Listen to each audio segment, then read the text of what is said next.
साथियों नमस्कार। आज हम अलीकवादी चिंतन की एक और कड़ी में क्या अधिकृत हिंदी भाषा और क्षेत्रीय बोलियों में उल्लेखनीय अंतर ढूंढे जा सकते हैं जैसे विरल टॉपिक पर चर्चा आपके साथ साझा करना चाहते हैं।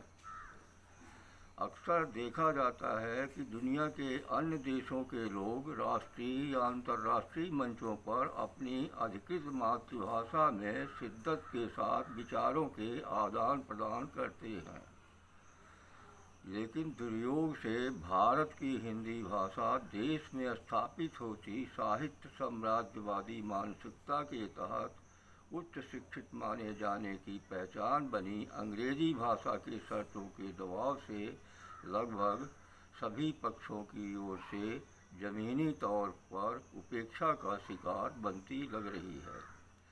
बारीक नज़र से आकलन करने से ऐसा लगता है कि कुछ कथित अभिजातीय वर्ग के समृद्ध लेखकों, प्रायोजित प्रकाशकों के हाथों में पूरे बाजारों, शैक्षणिक संस्थानों व सक्षम पाठकों पर कब्जा व दूसरी तरफ क्षेत्रीय बोलियों के कुछ प्राचीन प्रसिद्ध ग्रंथों के आंचलिक भाषाओं में होने के आकर्षण के कारण अधिकृत हिंदी भाषा जनभाषा बनने के बिंदु तक नहीं पहुंच पाई, जिसके कारण उस पर जाने अनजाने असह प्रहार कथित कुछ हिंदी प्रेमियों व क्षेत्रीय बोलियों के कथित बड़े साहित्यकारों से ही लगता लग रहा है।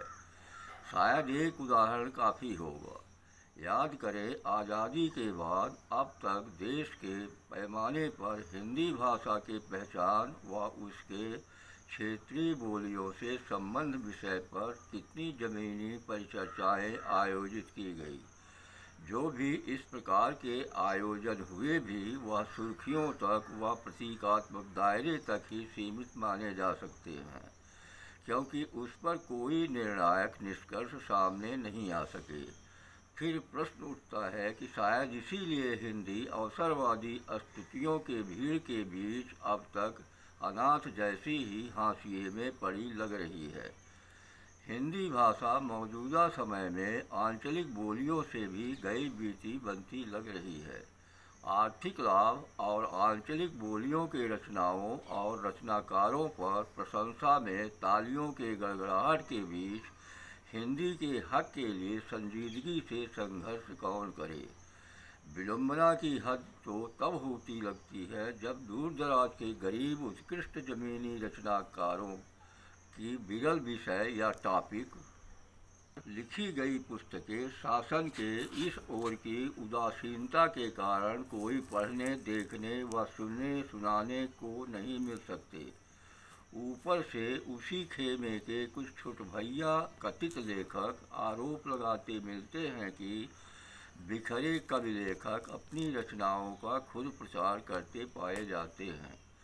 पहुँच विहीन रचनाकारों को उक्त चर्चित जैसा मिलता अद्भुत न्याय। मेरे सामान्य ज्ञान के अनुसार भाषा का अपना विज्ञान होता है। इसमें लय, नियम, विशुद्धता और एक जवाबदेही होने की आशा की जा सकती है। इस भाषा का आदान प्रदान विषय के प्रकांड विद्वानों के बीच होना अधिक तर्कसंगत हो सकता है। यह भाषा उन असंख्य साधारण व अभिजात वर्ग के लोगों में दैनिक प्रयोग से अलग ऐसे वस्त्रों या गहनों की तरह मानी जा सकती है जिन्हें लोग कहीं आने जाने या शादी समारोहों हेतु अपने घर में बड़े सावधानी से रखने की प्रथा पाई जाती है।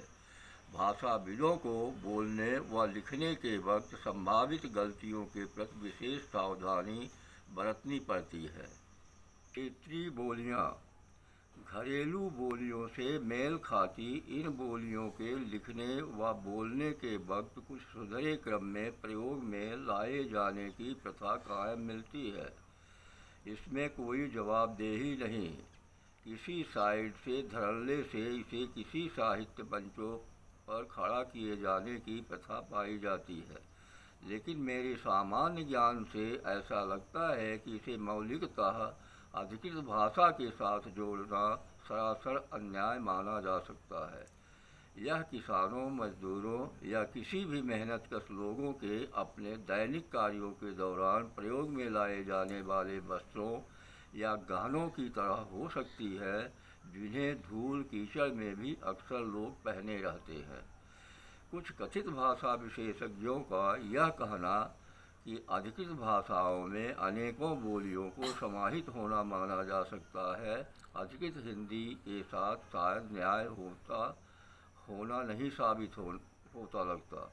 यह वीडियो अधिक से अधिक लोगों तक पहुंचाने हेतु यूट्यूब चैनल के साथ फेसबुक पेज लाइव फिलॉसफी में भी उपलब्ध रहेगा। धन्यवाद।